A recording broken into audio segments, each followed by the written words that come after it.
तैयार हो जाइए जिन स्टोरीज के एक और ड्रामे एपिसोड के लिए। इस वीडियो में आपके लिए 3 ऐसी कहानियां लेकर आए हैं कि जिनमें जन्नत की खौफनाक कहानियां शामिल हैं। ये कहानियां आपको खौफनाक मनाजिर से रूबरू करवाएंगी जिनमें शरारती जन्नत के साथ साथ वहशत अंगेज हॉन्टिंग्स भी शामिल हैं। अगर आप हॉरर स्टोरीज के शौकीन हैं और ऐसी सुपर नेचुरल स्टोरी सुनना चाहते हैं कि जो आपके होश उड़ा दे, तो डोंट मिस दिस एपिसोड। इसी बात पर दरवाज़ा बंद कर दें, लाइट्स ऑफ कर दें और तैयार हो जाइए इन 3 खौफनाक जिन स्टोरीज के लिए। लेकिन उससे पहले इस वीडियो को लाइक और चैनल को सब्सक्राइब करना ना भूलें ताकि फ्यूचर नोटिफिकेशंस आप तक पहुंच जाएं।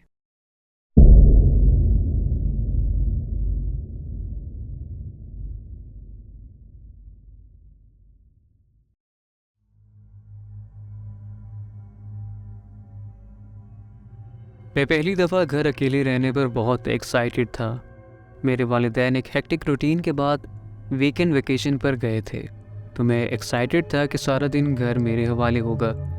मैंने सब कुछ प्लान भी कर लिया था कि मैं हॉरर मूवीज़ देखूंगा, जंक फूड खाऊंगा और रात देर तक जागूंगा।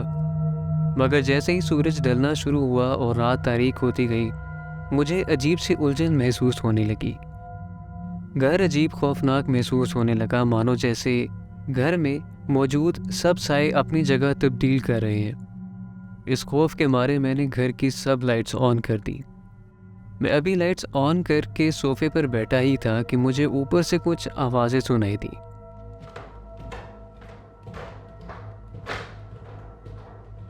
आवाज़ किसी के फुटस्टेप्स की थी जो बहुत धीमी मगर तेज़ी से मेरी तरफ बढ़ रही थी।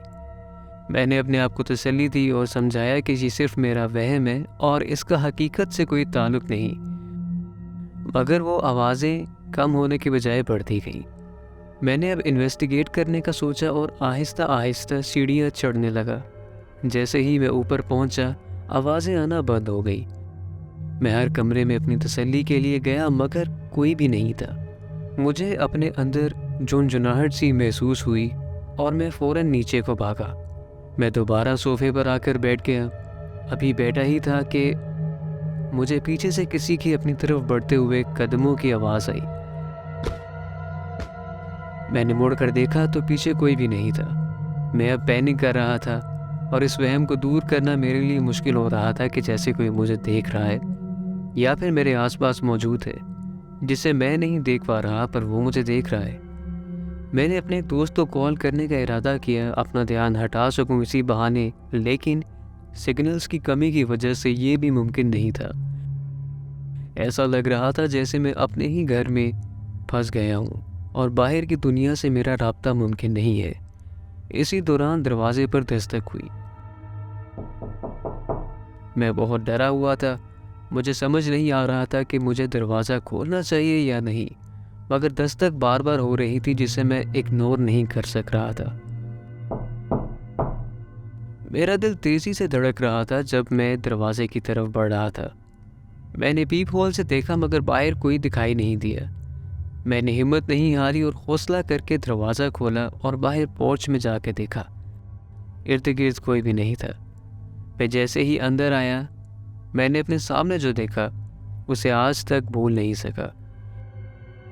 एक ऊंचे लंबे कद का साया जो देखने में मुकम्मल इंसान के रूप में है, मगर ना तो उसका चेहरा वाज़ेह है और ना ही काले रंग की वजह से कुछ और दिखाई दे रहा था।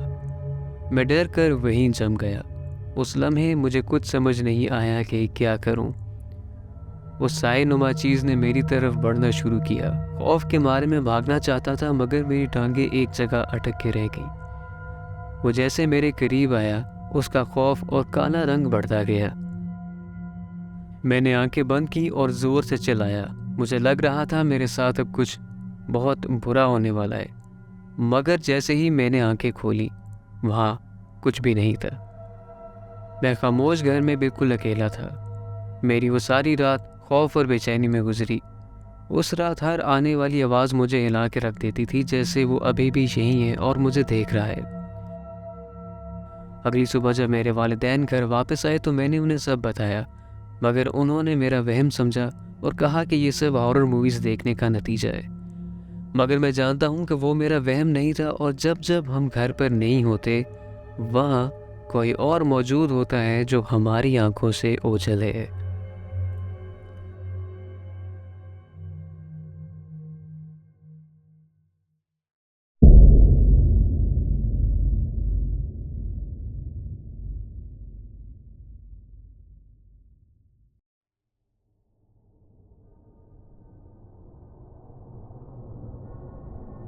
मुझे हमेशा से ही अपने नाना की हवेली बहुत पसंद थी। वो हवेली एक पुराने वक्त की इमारत थी जो सालों से नस्ल दर नस्ल इस्तेमाल हो रही थी।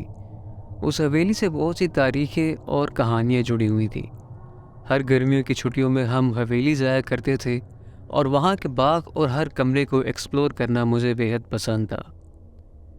हमेशा की तरह इस दफ़ा भी गर्मियों की छुट्टियों में हम हवेली गए थे। अपनी पसंद के मुताबिक मैंने हर जगह को अलग अलग तरीके से एक्सप्लोर किया, मगर इस दफ़ा मुझे ऐसा लगता था कि मुझसे पहले भी कोई वहाँ मौजूद है जो इन कमरों में आता है। पहले मैंने ध्यान नहीं दिया, मगर छोटी छोटी चीज़ें होने लगी थी जिनसे मेरा ध्यान इस ख्याल की तरफ बार बार जाता था कि कुछ तो है। जैसे बंद दरवाजे का खुद ब खुद खुल जाना, फर्नीचर का अपनी जगह तब्दील करना, और सबसे अजीब एहसास ये कि मुझे कोई देख रहा है। एक रात जब सब सोने चले गए, मैं भी अपने कमरे में सोने गई, मगर मुसलसल मुझे बाहर से आवाज़ें आ रही थी, जैसे कोई मेरे कमरे के बाहर चल रहा है।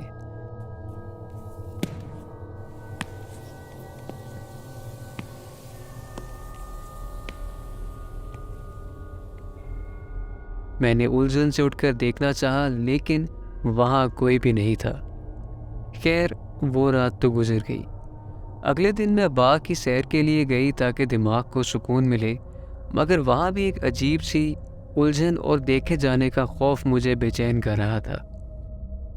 बाग की सैर करते करते मुझे एक दरवाज़ा दिखाई दिया जो मकड़ी के जालों से ढका हुआ था।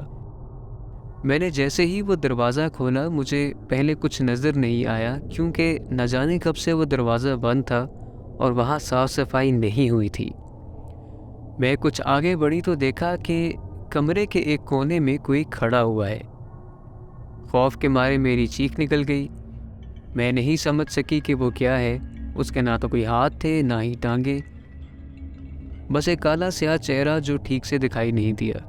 मैं वहाँ से भाग गई और अब मुझे पता चल चुका था कि हवेली अब पहले जैसी नहीं रही, जैसे कि कभी बचपन में हुआ करती थी। दिन गुजरते गए और ये खौफ कि कोई और भी हमारे बीच मौजूद है बढ़ता गया। एक रात जब सोने के लिए मैं बिस्तर पर गई तो मैंने दोबारा वही चीज़ अपने बिस्तर के किनारे पर खड़ी देखी। मैंने इस बार भागना चाहा, मगर मैं हिल भी नहीं पा रही थी और आंखें बंद करके अल्लाह को याद करने लगी। जैसे ही मैंने दोबारा आंखें खोली, वो अक्स जो मुझे नज़र आ रहा था गायब हो गया। मैं पसीने से भीग गई थी और मेरी आंखों में खौफ से आंसू आ गए थे। मैंने अपनी अम्मी से कहा कि अब मुझे यहाँ नहीं रहना, वापस घर चले, और हम घर आ गए। मगर आज भी वो सब याद करके मेरे रोंगटे खड़े हो जाते हैं।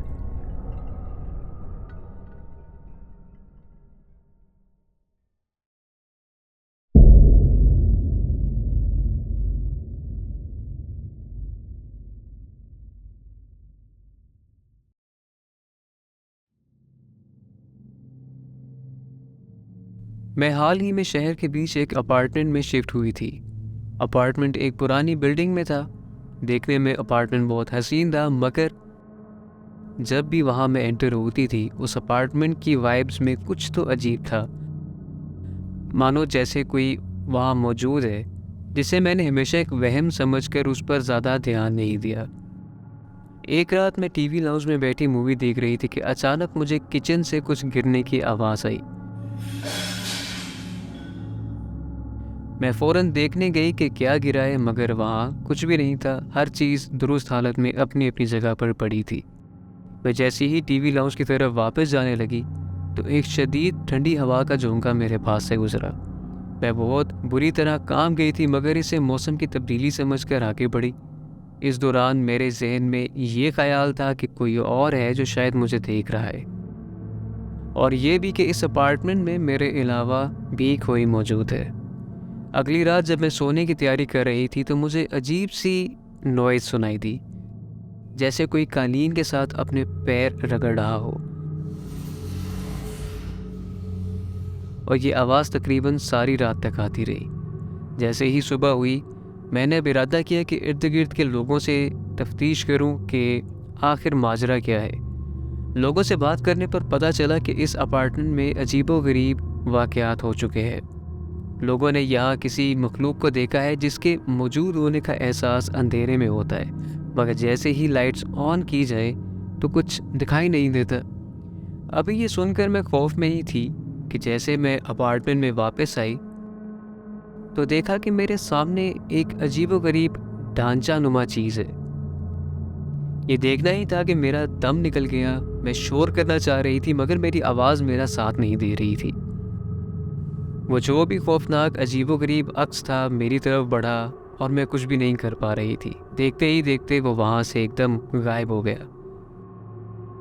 इस दफ़ा भी मुझे वैसे ही ठंडी हवा का झोंका महसूस हुआ जैसे पहले हुआ था। मुझे अपने अंदर एक अजीब सी कपकपाहट महसूस हुई। मैंने खुद को बहुत तसल्ली दी मगर उस रात के बाद से ना मैं वहाँ ठीक से सो पाई और ना ही खा पाई। मेरे लिए वो सब भुलाना बहुत मुश्किल हो गया था। जब जब उस वाक़े को याद करती थी तो मेरे रोंगटे खड़े हो जाया करते थे। मैंने वहाँ से अपना सामान बांधा और दोबारा कभी वहाँ जाने का नहीं सोचा। वो जो कुछ भी है वहाँ बहुत सालों से है और ये ना सिर्फ मेरे बल्कि मुझसे पहले भी बहुत लोगों के साथ हो चुका है।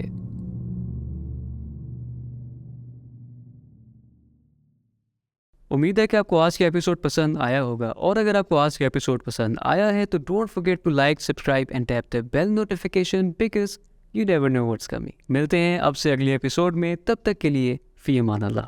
उससे पहले इस वीडियो को लाइक और चैनल को सब्सक्राइब करना ना भूलें ताकि फ्यूचर नोटिफिकेशंस